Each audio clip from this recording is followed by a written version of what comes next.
में जब क्रिकेट का जो खेल होता है तो उसमें 11 प्लेयर होते हैं जी। ऐसे 12th मैन का भी काम होता है कहीं ना कहीं कोई काम करना। तो कहने चिराग पासवान को आप 12th प्लेयर बता रहे नहीं, हैं? चिराग पासवान जी को हम नहीं कह रहे हैं। जी। जो व्यक्ति जो बोएगा वही काटेगा।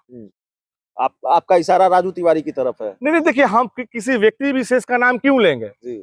मैं बता रहा कि जो आप बोइएगा वही काटिएगा। भैया नीम का पेड़ रोपे हैं तो आप आम कहां से खा लीजिएगा, नीम में ना खाइएगा। आप राजू तिवारी की तरफ इशारा आपका है, साफ तौर पर नजर आ रहा है। आपने तो सीधे मोर्चा खोल दिया था राजू तिवारी के खिलाफ, लोजपा के प्रदेश अध्यक्ष के खिलाफ।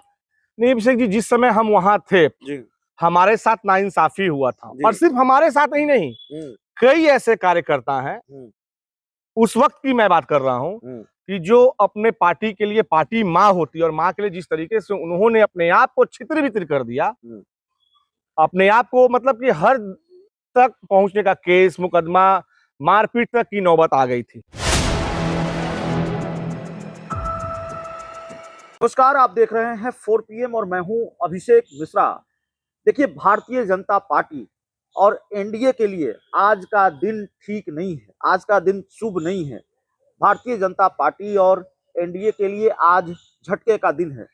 वक्फ संशोधन अधिनियम बिल को लेकर जेडीयू ने अपना स्टैंड किस तरह से बदला, वो खबर हम आपको दिखा चुके हैं। नीतीश कुमार ने कैसे गच्चा दे दिया, यह भी खबर है।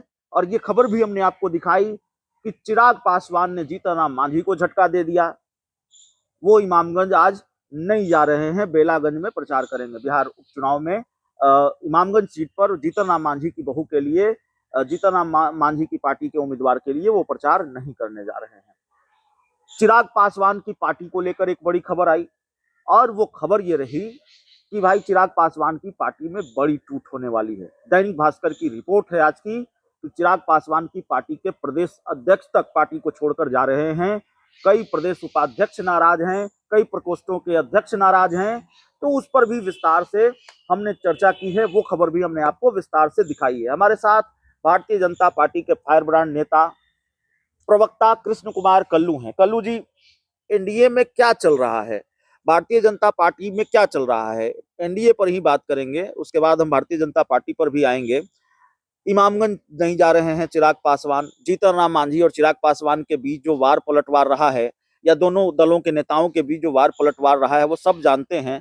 तो कहाँ एनडीए एकजुट है? All is not well. Abhishek ji, सबसे पहले मैं आपको क्लियर कर दूं कि एनडीए पूरी तरीके से इंटैक्ट है जी, और कोई भी दरार एनडीए में नहीं है। और एनडीए दरार तो दिख रही है, आप इसको इनकार कर रहे हैं? अभिषेक जी, एनडीए जो उपचुनाव लड़ रहा है सभी दल मिल के, निश्चित तौर पे चारों सीट पे एनडीए की जीत पक्की है जी। और आप जिस तरीके से आपका जो कहनाम है कि चिराग पासवान को लेकर कि वो वहां नहीं जा रहे हैं वहां जा रहे हैं, तो ऐसा है ना कि सभी दल मिल के एक रणनीति तैयार करते हैं कि कौन व्यक्ति का जरूरत कहाँ पे है और कहाँ पे नहीं है। बातों को समझिएगा पहले, और किसके जरूरत से वहां वोट परसेंटेज बढ़ेगी या घटेगी या जो भी हो, ये मामला जो होता है बड़े नेताओं के बीच यह एक तय की जाती है रणनीति। तो निश्चित तौर पे चिराग जी का वहां शायद जरूरत न हो जी। मेरे मुताबिक। चिराग पासवान की जरूरत इमामगंज में नहीं है। नहीं, वहां मेरे मुताबिक जी, जहां जरूरत है उनको वहां पे लगाया जा रहा है।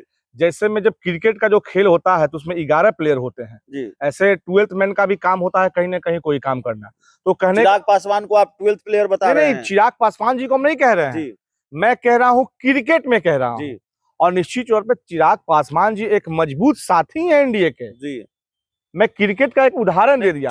तो जो वहां जो 11 प्लेयर होते हैं, वो प्लेयर को हर जगह कैप्टन जो होते हैं वो डिसाइड करके तय करते हैं कि आपको कहाँ लगना है। ठीक है, इमामगंज पर बात हो गई। चिराग पासवान आपकी पुरानी पार्टी है, आप लोक जनशक्ति पार्टी में रहे हैं, चिराग पासवान के हनुमान बताए जाते रहे हैं। और आपकी पुरानी पार्टी में क्या चल रहा है? कहा जा रहा है प्रदेश अध्यक्ष राजू तिवारी जा रहे हैं। दैनिक भास्कर की, मैं तो कोट कर रहा हूं, दैनिक भास्कर की रिपोर्ट है।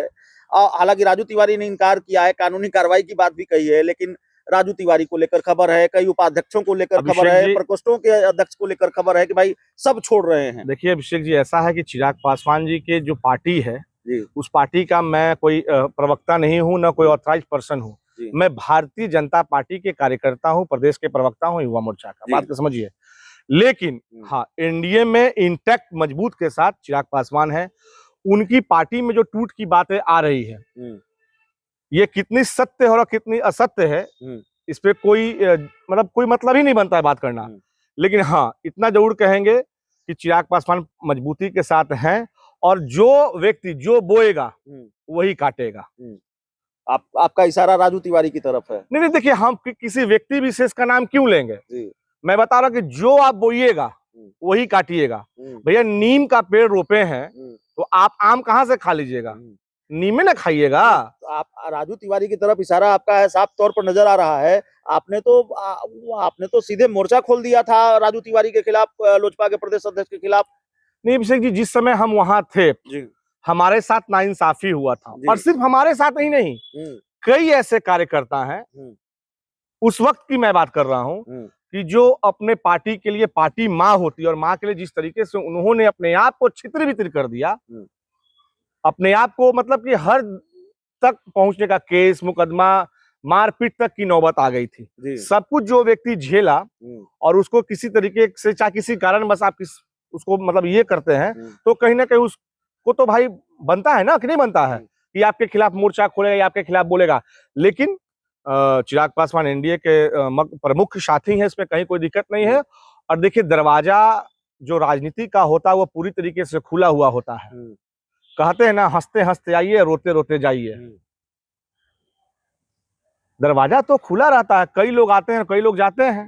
नहीं, क्या चल रहा है जानकारी तो आपको होती है ना, अपनी पुरानी पार्टी को लेकर नेताओं से बातचीत भी होती है, जानते हैं, सब जानते हैं। कोई दिलचस्पी ही नहीं है उस पार्टी के बारे में। हाँ, बस हमारे सहयोगी दल हैं। मैं तो बोया जैसा काटिएगा वैसा, जैसा बोइएगा वैसा काटिएगा। नहीं तो इशारा राजू तिवारी की तरफ है। अब भाई आप पत्रकार है, आप कुछ भी कह सकते हैं भाई, कयास तो आपका काम है अभिषेक बाबू लगाना। पत्रकार बंधुओं का तो काम रहता है कयास लगाना, सूत्र, ये आप बेहतर समझेंगे। अच्छा, ये बता दीजिए, राजू तिवारी से नाराजगी खत्म हुई है कि नहीं हुई है? अब आप लोग तो भाई ठीक है, एक पार्टी में नहीं है, गठबंधन में है, पहले जो नाराजगी थी, आपने मोर्चा खोला, अब देखिए अभिषेक जी, राजनीति जो होता है वो पूरी तरीके से ना उसमें दोस्ती होती है ना दुश्मनी होती है, जितना हम राजनीति को समझते हैं। अरे हम तो राजनीति में भी बच्चे हैं, अभी बड़े बड़े महारथी खिलाड़ी यहाँ तो पड़े हुए हैं। गुस्सा खत्म हो गया है राजू तिवारी को लेकर के? नहीं नहीं, मैं बता रहा हूँ ना, आप अब भी तंज कस रहे हैं, कह रहे हैं कि जो बोइएगा वो काटिएगा। भैया तो राजू तिवारी को लेकर। अच्छा ये बताइए ना, आप रोपिएगा नीम तो कहाँ से खा लीजिएगा आम, बताइए। चलिए, तो रोपिएगा नीम तो कहाँ से खाइएगा आम, ये तंज है लोजपा के प्रदेश अध्यक्ष राजू तिवारी को लेकर। नाम नहीं ले रहे हैं कृष्ण कुमार कल्लू, लेकिन इशारा उसी तरफ है। इस पूरी रिपोर्ट में इतना ही। बहुत बहुत धन्यवाद।